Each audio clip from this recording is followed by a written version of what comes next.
అందరికీ నమస్కారం. Welcome back. నమస్కారం బాలకోటే గారు. నమస్తే శని గారు. సార్, ఏంటి సార్ పరిస్థితి? ఆంధ్రప్రదేశ్ లో ఇంకా 3-4 నెలలు ఎలక్షన్స్ ఉన్నాయనగా అసలు ఎవరు ఏ పార్టీయో చెప్పమంటే చెప్పే ధైర్యం ఎవరు చేయరు. ఇప్పుడు అంబటి రాయుడు గారు ఉన్నారు. ఆయన మొన్నటి వరకు వైసీపీలో ఉన్నారు. ఇప్పుడు ముంబై ఇండియన్స్ టీమ్ లో ఉన్నారు అంటున్నారు. తర్వాత ఉమ్, ఇప్పుడు ఒక సిట్టింగ్ ఎమ్మెల్యే, ఒక సిట్టింగ్ ఎంపీ ఉన్నారు. ఆయన ఇప్పుడు ఒక పార్టీలో ఉన్నారు, రేపు పొద్దున ఇంకో పార్టీలో ఉంటారు. ఇప్పుడు రఘురామరావు కృష్ణరాజు గారు ఉన్నారు. ఆయన 19కి ముందు ఒక పార్టీ, 19 తర్వాత ఒక పార్టీ, తర్వాత మళ్ళీ 2020 తర్వాత ఇంకో పార్టీ. ఇప్పుడు ఎవరు ఏ పార్టీలో ఉన్నారంటే ఎలా తెలుసు? శని గారు డైరెక్ట్ గానే అడగండి మీరు. ఏ పార్టీ పేరు చెప్పండి, నేను పర్లా. అంటే ఇప్పుడు 2019 ముందు ఆయన టీడీపీలో ఉన్నారు. 2019 లో ఎవరు? ఎంపీ రఘురామకృష్ణరాజు గారు. తర్వాత ఎంపీ వైసీపీలో ఎంపీ అయ్యారు. ఆ తర్వాత ఇప్పుడు ఏ పార్టీనో తెలియదు, అలా ఉంది. ఇలాగే ఉమ్, ప్రతి నాయకుడు ఇప్పుడు చెప్పాలంటే రావు శ్రీకృష్ణదేవరాయలు గారు, లేదంటే మాగుంట శ్రీనివాసరెడ్డి గారు, లేదంటే ఆదాల ప్రభాకర్ రెడ్డి గారు, ఇప్పుడు కేసీఆర్ నాని గారు, ఎవరు ఏ పార్టీ అంటే ఎలా చెప్పగలరు? అసలు ఈ పరిస్థితి కారణం ఏంటి? ప్రజల, లేకపోతే నాయకులు? మీరే చెప్పండి సార్. శని గారు ధన్యవాదాలు. రాజకీయ పార్టీ నాయకులు ఈ పార్టీల నుంచి ఆ పార్టీలోకి వెళ్ళటం అనేది ప్రజలు ఏం బాధ్యతలు పడతారు? ప్రజలు ఎందుకు కారణం అవుతారు? ప్రజలు వెళ్ళండి అయ్యా అని చెప్పి కండువాలు ఇచ్చి పంపిస్తారా? ఈ రోజున ఆంధ్రప్రదేశ్లో గత 4 ఏళ్లుగా ఆంధ్రప్రదేశ్ యొక్క బాధల గురించి, ఆవేదనల గురించి మనం మాట్లాడాం. అది అమరావతి మహిళల ఉద్యమం గురించి కానీ, రాజధాని గురించి కానీ, విశాఖ ఉక్కు గురించి కానీ, లేదంటే ఎస్సీ ఎస్టీల మీద జరిగే అట్రాసిటీస్ గురించి కానీ, రాష్ట్రంలో అభివృద్ధి లేదని చాలా ఆవేదన పడ్డాం, మీరు నేను ఎన్నో డిబేట్లు చేశాం మనం. ఒక 100 రోజులు ఎన్నికలు ఉండడంలోనే రాజకీయ వ్యూహ చిత్రం మొత్తం కూడా మారిపోతున్న మాట యథార్థమే. ఆంధ్రప్రదేశ్లో మనం కనీ విని ఎరగని, ఊహించని విధంగా రాజకీయాలు మారిపోతున్నాయి. మీరు ఇందాక అన్నట్టుగా పేరు పేరున చాలా మంది పేర్లు మనం చెప్పుకోవచ్చు. ఎంపీలు, ఎమ్మెల్యేలు, వైసీపీలో 5 సంవత్సరాలు అంటే ఈ 4.5 ఏళ్ల కాలం జగన్మోహన్ రెడ్డి గారికి జూహుజూర్ అన్న ప్రతి ఎమ్మెల్యే, ఎంపీ కూడా ఆ పార్టీని వదిలి తెలుగుదేశం పార్టీనో, జనసేనో, భారతీయ జనతా పార్టీనో, కాంగ్రెస్ పార్టీ వైపు వెళ్ళిపోతున్నారు. వాళ్ళు కూడా ఏం చేస్తున్నారంటే తలుపులు గొల్లాలు లేకుండా బార్లా తీసేసి ఎవరు వస్తే వాళ్ళని జాయిన్ చేసుకుంటున్నారు. విషయం ఏంటంటే ఈ ముందొచ్చిన చెవుల కంటే వెనకొచ్చిన కొమ్ములు వాడి అన్నట్టుగా రాజకీయాల్లో వీటిని సర్వసాధారణం చేశారు రాజకీయ పార్టీలు. ప్రజలను కూడా ఏంటంటే అలవాటు చేశారు.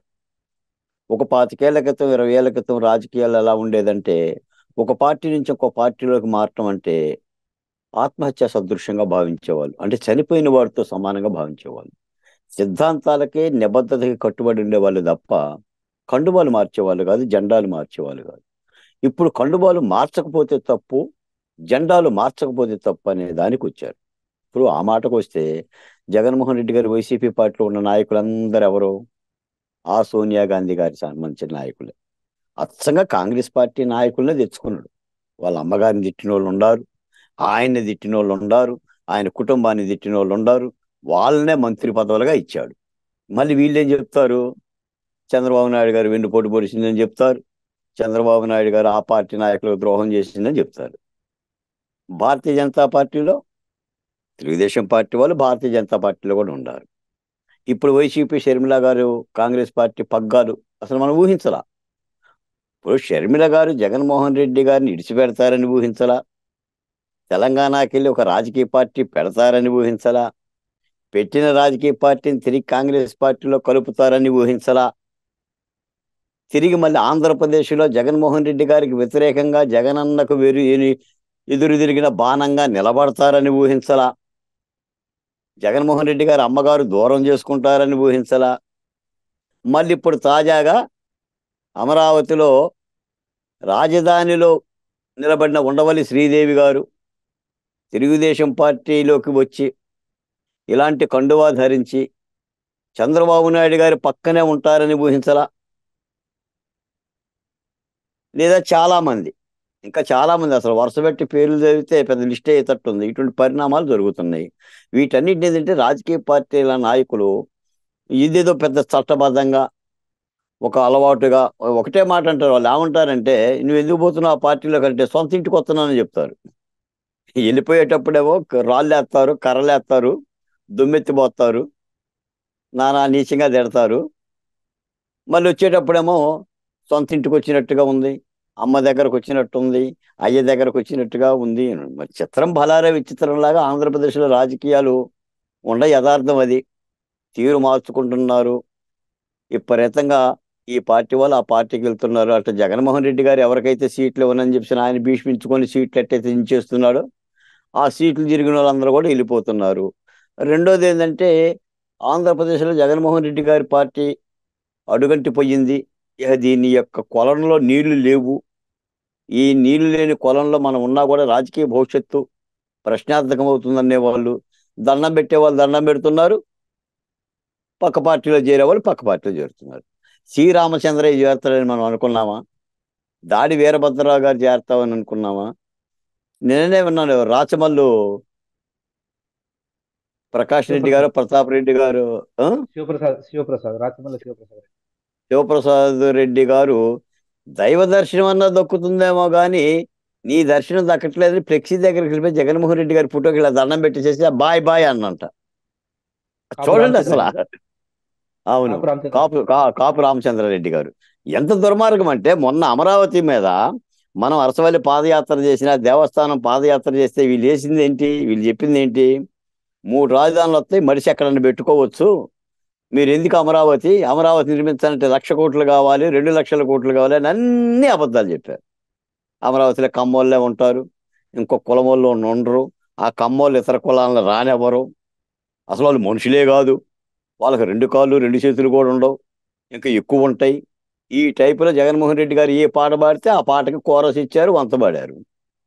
మళ్ళీ ఇప్పుడేమో వెళ్ళిపోయి ఆ తెలుగుదేశం పార్టీ చంద్రబాబు నాయుడు గారు ఇంద్రుడు చంద్రుడు, ఉం?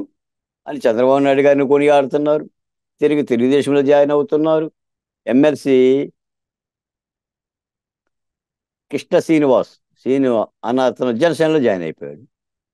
రేపు భారతీయ జనతా పార్టీ కూడా జాయిన్ అయ్యే విధంగా ఉన్నారు. రేపు షర్మిల గారికి పక్కాలు పెడితే చాలా మంది కూడా కాంగ్రెస్ వైపు చూస్తున్నారు. కాబట్టి దీన్ని ఎలా చెప్పాలి అని అంటే, రోతే పుడుతుంది ఒక విధంగా చెప్పాలంటే. నిజంగా విశ్లేషకులుగా లేదా ఉద్యమకారులుగా మీలాంటి నాలాంటి జర్నలిస్టులుగా ఈ పరిణామాలు దేనికి దారితీస్తాయి బాలకోట అంటే, మరి 100 ఎలుకలు తిన్న పిల్లి గనక తీర్థయాత్రలు చేస్తే ఆ పిల్లి పుణ్యవతి అయిపోతుందంట. మరి అలాగనే మీరు 5 సంవత్సరాలు రాష్ట్రాన్ని కనీసం ఒక్క అంశంలో కూడా మా దళిత లీడర్లు కూడా, ఎస్సీ ఎస్టీలు వాళ్ళనే అన్నక్కర్లా, ఎస్సీ ఎస్టీ ఎమ్మెల్యేలు ఉన్నారు. ఆ సుధాకర్ గారు చనిపోయినప్పుడు కానీ, వజీరా మీద అత్యాచారం జరిగినప్పుడు కానీ, అబ్దుల్ సలాం చనిపోయినప్పుడు కానీ, డ్రైవర్ సుబ్రహ్మణ్యం చంపినప్పుడు కానీ, కనీసం నిజాయితీగా ఒక ఫ్యాక్ట్ ఫైండింగ్ కమిటీ, ఒక నిజ నిర్ధారణ కమిటీని వేద్దాము, లేదా దళితుల మీద జరుగుతున్న వాటి మీద బాలకోట ఇలాంటి సంఘాల నాయకుల్ని పిలిచి ఒక సమావేశం వేద్దాము, ఒక ఇన్వెస్టిగేషన్ వేద్దాము, ఒక కేసు కడదాము. అసలు ఎక్కడ కూడా మాట లేదు, పలుకు లేదు. దుర్మార్గంగా బానిస అని శ్రీశ్రీ గారు అన్నట్టుగా బానిసల్లా కొలువు దాల్చి ఈ రోజున వాళ్ళ రాజకీయ కోలాహలంలో ఎన్నికలు వస్తున్నాయి అని చెప్పేసి అని మళ్ళీ చట్టసభల్లో పోవాలని. అందుకని దాసనారాయణరావు గారు అంటాడు సార్, ఏదో ఏడుకొండలని సినిమాలో, ఎమ్మెల్యే ఏడుకొండలని సినిమాలో, రాజకీయ నాయకుడు భార్య లేచిపోయినా కూడా బాధపడడు, కానీ పదవి పోతే బాధపడతాడని చెప్పేసి ఆ రోజే చెప్పాడు.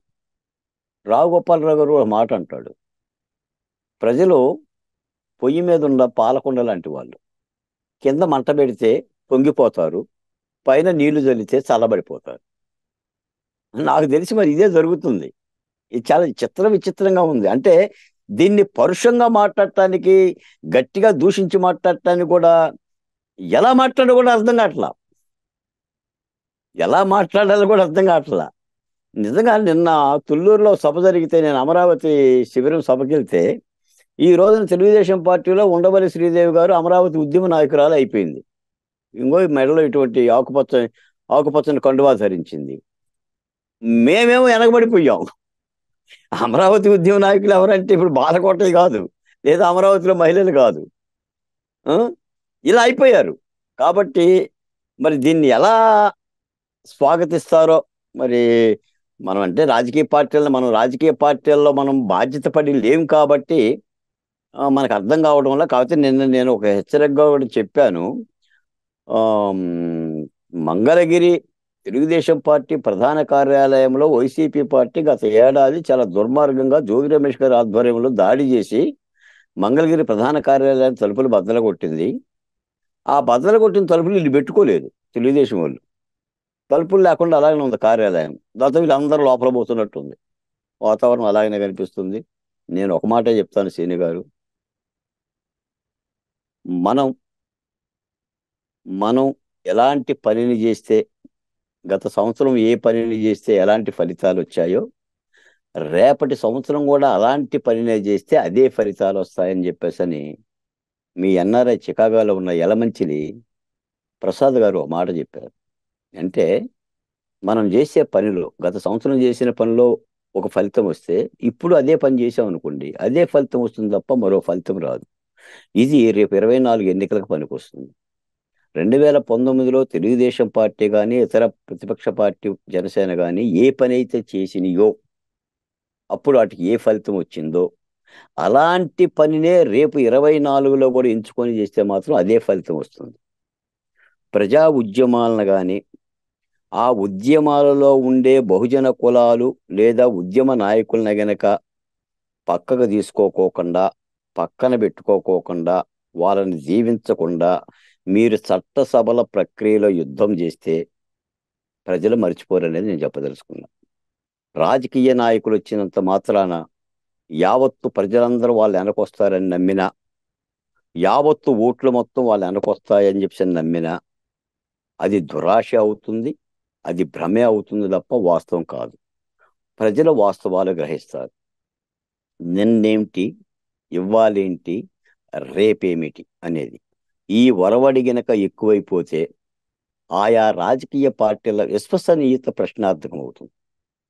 అది ఏ పార్టీ అయినా సరే. అక్కడ పనికిరాని చెత్తని మన గంపలో వేసుకుంటే లేదా మన ఇంట్లోకి తెచ్చుకుంటే ఇక్కడ కూడా వాసన వస్తుందే తప్ప ఇదే నా ప్రశ్న ప్రయోజనం సార్. అయితే. ఇదే నా ప్రశ్న సార్. ఇప్పుడు ఈ ప్రస్తుత సిట్టింగ్ ఎమ్మెల్యేలని ఈ సీట్ నుంచి కాకుండా ఇంకో సీట్ నుంచి పోటీ చేయమని చెప్పేసి జగన్ గారు అడుగుతున్నారు. కానీ వాళ్ళు జగన్ గారు చెప్పినట్టు నడుచుకోకుండా వాళ్ళ పార్టీ మారేసి టీడీపీలోకి జాయిన్ అవుతున్నారు. అప్పుడు అక్కడ వైసీపీలో పనిచేయని పనికిరాని నాయకులు టీడీపీకి ఎలా పనికి వస్తున్నారు? టీడీపీ వాళ్ళు దీన్ని చూడడంలో ఎలా ఉంది అసలు? దీన్ని మీరు ఒక రాజకీయ విశ్లేషకుడిగా మీరు ఎలా చూస్తారు? అంటే మనం అదే అంటున్నాం, వీళ్ళనే మాటే మనం అంటున్నాం. ఆ నియోజకవర్గానికి పనికిరాని ఎమ్మెల్యే పక్క నియోజకవర్గానికి ఎలా పనికి వస్తాడు అనేదే ప్రతిపక్ష పార్టీలు ప్రశ్నిస్తాయి. ఆ నియోజకవర్గానికి కూడా పనికిరాని ఎమ్మెల్యే నీ పార్టీలో ఎలా పనికొస్తాడు అనేది మనలాంటి వాళ్ళం అడుగుతున్న ప్రశ్న.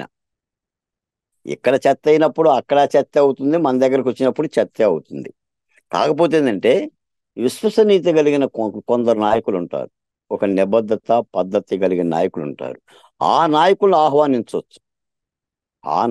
ఆహ్వానించవచ్చు, అంతే తప్ప ప్రజల మీద కర్కశంగా ప్రజలను తిట్టి, ప్రజలను ఆరిపోసుకొని, అభివృద్ధికి మోకాలు అడ్డి, ప్రజలను అరెస్టులు చేపించి, ప్రజల్లో వివాదం అయిపోయి, లేదా రాజుగారి దగ్గర బానిస కొలువులో పతాక స్థాయిలో ఆయనకి సేవలు చేసిన వాళ్ళని కనుక తెచ్చుకుంటే నగుబాటు అవుతుంది అంటున్నా.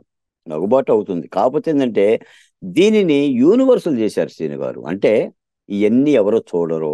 ఒక పెద్ద ఆయన మాట్లాడుతూ నాతో అన్నాడు, బాలకోటయ్య గారు, ప్రజలు షార్ట్ మైండ్ కలిగి ఉంటారండి, వాళ్ళ జ్ఞాపక శక్తి తక్కువ, మర్చిపోతూ ఉంటారు, అందుకని ఇవన్నీ పట్టించుకోరండి. రేవంత్ రెడ్డి గారు కాంగ్రెస్ పార్టీలోకి వెళ్ళిపోయి పిసిసి అవ్వాలా, ముఖ్యమంత్రి అవ్వాలా అని మాట్లాడారు. లేదా కేసీఆర్ గారు తెలుగుదేశం, ఆయన బీఆర్ఎస్ పార్టీ పెట్టేసి తెలంగాణలో ఉద్యమం నడపలానని. కానీ నేను చెప్తున్నాను, ప్రజలు అంత అమాయకులు కాదండి. ప్రజలు ఎప్పుడు కూడా విశ్వసనీయత చూస్తారు, ఒక నిబద్ధత చూస్తారు, న్యాయమా కాదా చూస్తారు. పనికిరాని ప్రతి వస్తువును కూడా పక్కన పెట్టుకుంటే ఆ పార్టీ విశ్వసనీయత పోతుంది. మీకు ఒక మాట చెప్తాను.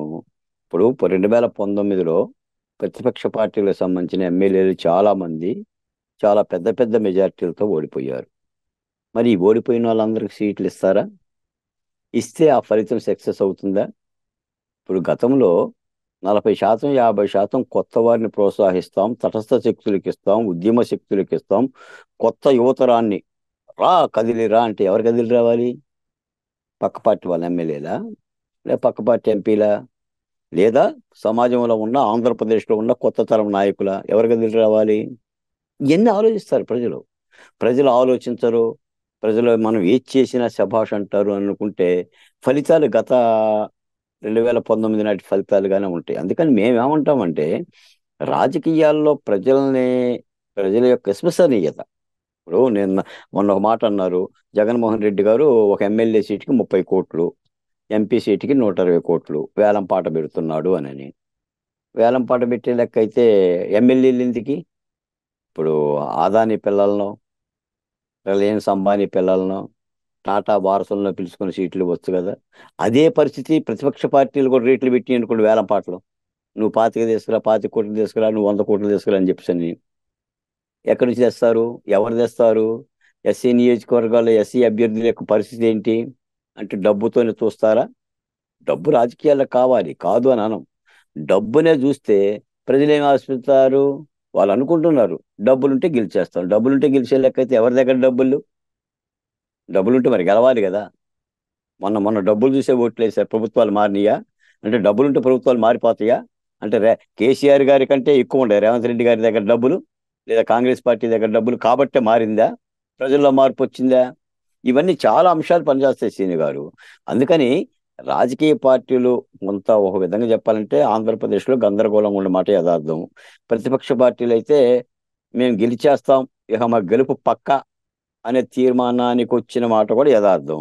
ఆ భ్రమలో నుంచే కొద్దిగా ఈ అచ్చు తప్పులు, ఈ పొరపాట్లు జరుగుతున్నట్టుగా కనిపిస్తుంది. సరే, మనమైతే చెప్పే వాళ్ళమే తప్ప వాళ్ళు సరిదిద్దుకుంటారా దిద్దుకోరా అనేది మనమేం దాన్ని ఏమీ ఆదేశించే వాళ్ళం కాదు, సూచన చేసే వాళ్ళమే.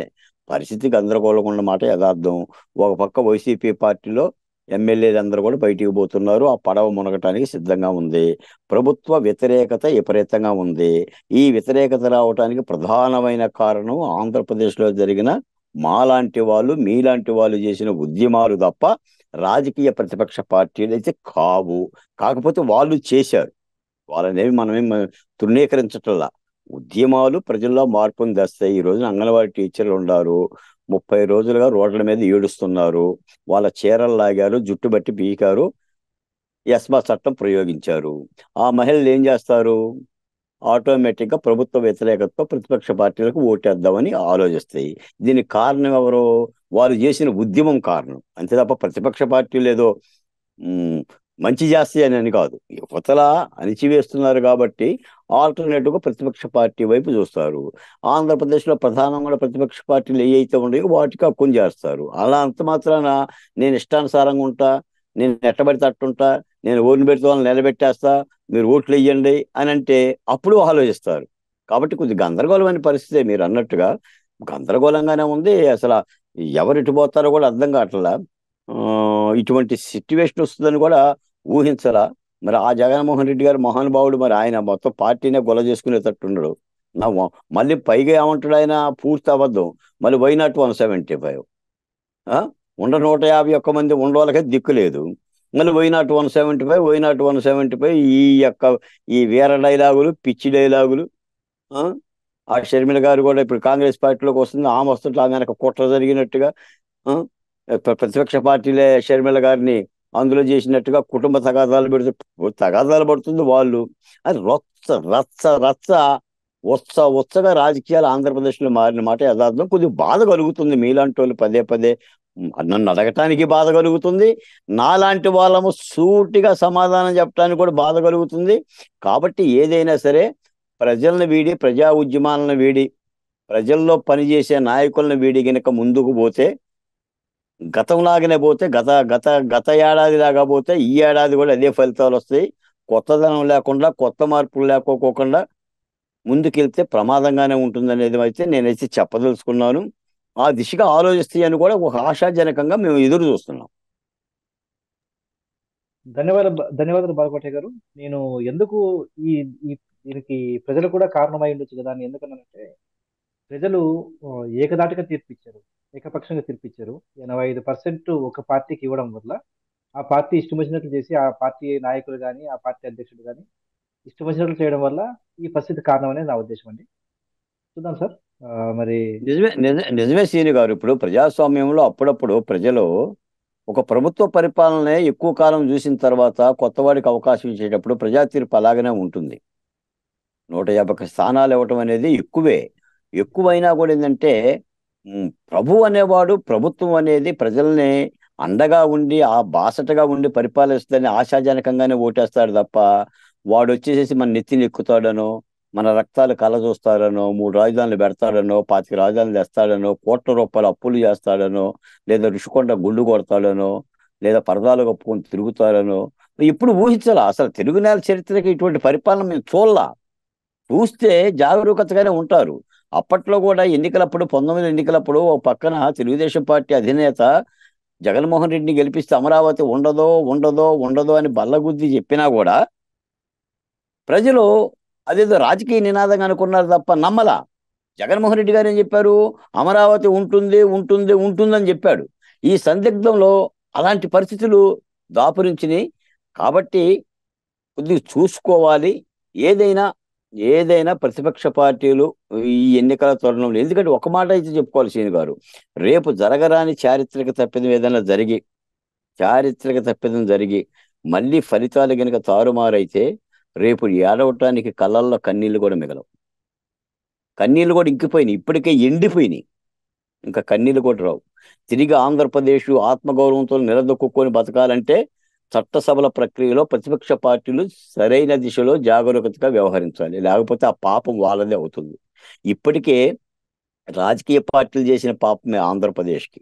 విభజన కానీ, విభజన పర్వం కానీ, విభజన పర్వంలో హామీలు కానీ, ఆ హామీలను అమలు జరపకుండా కేంద్ర ప్రభుత్వం బుట్టదాఖలా చేయటం కానీ, ఈ రోజున ఆంధ్రప్రదేశ్కి రాజధాని లేకుండా పోవటం కానీ, జగన్మోహన్ రెడ్డి గారి ముఖ్యమంత్రి అవ్వటం కానీ, ఇవన్నీ కూడా రాజకీయ పార్టీలు చట్టసభల ప్రక్రియలో ఏం చేస్తారు, ప్రజలు ఏమవుతారు, ప్రజలకు ఓటేసేంత వరకు వాళ్ళ హక్కు ఉంటుంది. పరిపాలకులు పరిపాలన సరైన పద్ధతులు చేయాలి. నువ్వు పాలించడం కాకోకుండా నువ్వు రాశి రంపాన పెట్టి నువ్వు ఊచకోత కూస్తూ ఉంటుంటే ప్రజలు మాత్రం ఏం చేస్తారు? మళ్ళీ ఎన్నికల్లో ఏదో ఒక కొత్త తీర్పు ఇస్తారు. కాబట్టి చాలా జాగరూకతగా ప్రతిపక్షాలు ఉండాల్సిన అవసరం అయితే ఉంది. యా, ధన్యవాదాలు సార్ మీ స్పందన తెలియజేసినందుకు. చూద్దాం ఇంకా. ధన్యవాదాలు. ఆ, ప్రజలు ప్రతిపక్షాలు అప్రమత్తం ఉండి మంచి నిర్ణయం తీసుకుంటారని ఆశిద్దామండి. ధన్యవాదాలు సార్.